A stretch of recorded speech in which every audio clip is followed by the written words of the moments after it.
I brought some friends today for the sermon, so guys, come on up and join me up on the stage. I will be introducing them shortly. But before I do, I want to make a few remarks about communion, because it is such a central act that we do as people of God when we come to worship, right? It's this food that feeds us and that gives us strength and courage so that then we can go out and be disciples of Christ. Communion, right, is the same word as community. So when we as community are together to have communion, Jesus is right there. That's the point today. Jesus is right there, and Jesus gives us the strength and the courage to then go and make a difference in the world. So my first Holy Communion, I want to show you a picture today. That's me at age 10. And you can also see the certificate I got at my first Holy Communion, which happened on April 5th, 1964. I grew up in a small town, a small village in the Black Forest in southern Germany, and pretty much everybody in town was Roman Catholic. And the first Holy Communion was a big deal, I tell you. You can tell from the picture, you would go to the professional photographer in the town next to us and take these official pictures, and you'd get these big candles that you'd get to keep. And whenever your anniversary was of your first Holy Communion, you got to light that up and remember that. The whole town would be celebrating with you. It looked something like this. Now, this is a picture of the internet. This isn't actually my own procession, but mine looked just like that. The boys and the girls all dressed up and all decked out and all with their candles, marching through the village. There was a band that would lead us to the church, and then we'd have the service, and we'd get our first Holy Communion. It was such a big deal. Martin Luther said that communion is one of the most important things that God gives us. It's one of two sacraments, right? Baptism being the other one. And it feeds us. It feeds us and fills us up and brings us in relationship with Jesus. What I find interesting is Martin Luther talks about the Lord's Prayer, right? And there is this petition in there, give us this day our daily bread.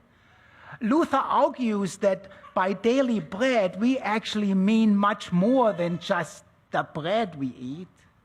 When we say, give us this day our daily bread, we mean all the things we need to live life. The air we breathe, the relationships we have, the house we live in, all of our children, all of our relatives, all of our neighbors, everything that influences our lives and makes our lives possible is wrapped up in this phrase, give us this day our daily bread. And that made me think about food and about how feeding people and doing justice at the same time is so much more than just bread. And so I wanted to introduce to you, if you haven't heard about it yet, a program called Community-Supported Agriculture that we here at Christ the King are a part of. And we'll talk a little bit about that with our special guests today. We have Demetrius and Latonya Hunter here with us, and they will talk a little bit about what they do. They are farmers, and they grow some of the food that comes here to CTK on a weekly basis and then is distributed to some of you who've been subscribing to this program. So, Demetrius, would you start out by telling us a little bit about community-supported agriculture and what exactly that is and what it does? Sure. Well, I'm Demetrius Hunter. I represent Grocers on Wheels and also Black Farmers Hub, and then also the Soul City Farm. The CSA is community-supported agriculture, and this church and around 8 other churches have supported us for the second season. But basically, it's where this faith-based communities are coming in, putting shares up, and the shares helps our farmers grow food and harvest it and deliver it to you all at this particular location. This CSA is every Tuesday. We deliver around 11 o'clock, and we provide about 6 items: peaches, squash, tomatoes, corn, and a few other items. And you basically sign up with RAFI, which is Rural Advanced Foundation International. RAFI has brought all of us together, the farmers of color and the churches, to support this community. So we are all together in this community supporting farmers of color who haven't had the opportunity to harvest their produce and get it out to a market. So this is the opportunity to support farmers who may not have an opportunity. And Latonya is one of our farmers that we work with, and also my wife. But there's other farmers out there that we're supporting, not only through the CSA, but marketing and getting them into other grocery stores. I have a brick and mortar as well, Black Farmers Hub. Yeah, well, we'll get to that in a minute. But your daughter's here too, right? This is Nuri. Hi, Nuri. How are you doing? Say hi to everybody. Hi. All right, it's so good to have you all. Here's a picture of what that looks like when they deliver on Tuesdays.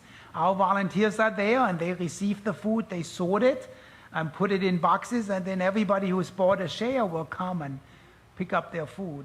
So, Latonya, you are a farmer at Soul City Farm nearby. Tell us about your experience. How did you get into farming? So, yes, I'm Latonya Hunter with Soul City Farm, and the farm is located in Norlina, North Carolina, which is in Warren County, about an hour away.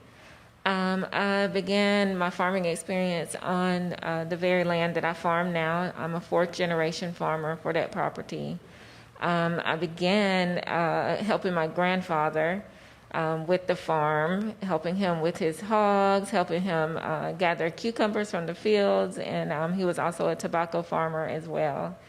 During that time, I picked up a little skills, not too much, not knowing that I would need those skills later on in life. And the farm was originally owned by my great-grandmother, so it's passed down through one generation to the next.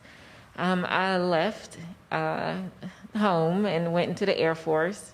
So I'm an Air Force veteran of 10 years. After my time in the Air Force, I came back home. My father, who served as the president of the North Carolina AFL-CIO for, he was there for nearly 40 years. He became ill and decided to retire, and he had this farm that he had for generations. He was ready to sell it, and he wanted to ask around who wanted it. No one wanted it except for me. No one was ready to take on the task, so I purchased it for him when he retired. From him when he retired, and then that's how I became a farmer. It took some time to get used to trying to learn those skills, because I was an Air Force medic, which is a far different skill than farming. So that's how I came into sometimes it. God surprises you, oh, right? very much so. But you've been farming since 2017, That's so correct. It's been now 4 years? That's correct. What do you find the most, the thing you like best about farming, the most rewarding, maybe? So the most rewarding is, as generational farmers, most find that it feels good to carry on that legacy of farming that's been in our family for so long. And secondly, he's staring at me now. But the second part of that is having my husband work for me. So he's looking like. So there's no question who is boss in this family. Yeah. So that's been rewarding to be able to have that generational connection. Yeah.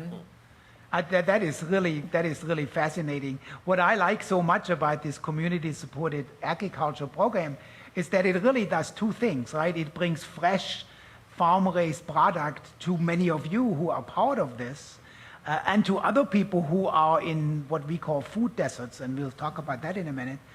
So it provides a service, and it provides fresh food, but it also provides a measure of justice for farmers, particularly farmers of color, because by subscribing and paying for your share up front, you assume part of the risk. So if there's a bad harvest, it's not just the farmer that has to live with that and carry all that. The consumer too kind of carries a little bit of that risk and provides a measure of justice for people who have long not been supported by the larger society. So Demetrius, another thing I know that you do, you just recently opened the Black Farmers Hub in Raleigh. Tell us a little bit about that and what that is and does. Yeah, well, the Black Farmers Hub is a store located in Raleigh. It's 1409 Cross Street. That store was, I guess, renovated out from a garage and mechanic shop at one point. It was where we were doing our emergency food relief for the COVID, the workers who lost their jobs in restaurants and hotels.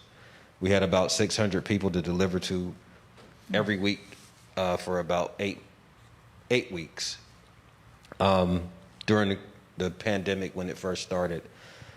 We decided after that 8-week period to continue to have a brick and mortar.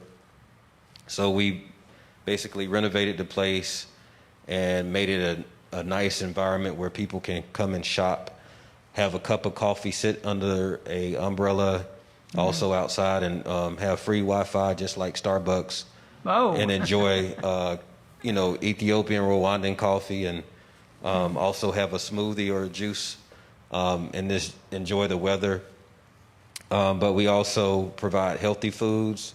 We have vendors that have spices and all kinds of products from Nigeria, from Senegal, Guatemala, just different places where around the world where people need to come and support these farmers that are growing. But we also focus on local. So we're just trying to make sure that people who are farming have support. Have an outlet, so to speak. An outlet, but also yes. it's located in a part of town It's in the food where scene. there isn't fresh food readily available. Right. What we call food insecurity or food desert. The only thing in a mile radius is Bojangles, Cookout, and a few other. Now, I like Bojangles, but it's I'm not sure Bojangles. that's healthy food. It's not the healthiest food. And then we have convenience stores with a lot of alcohol and sugary items. So we are pretty much like 95% healthy foods. And it's a big transition from what the community is used to.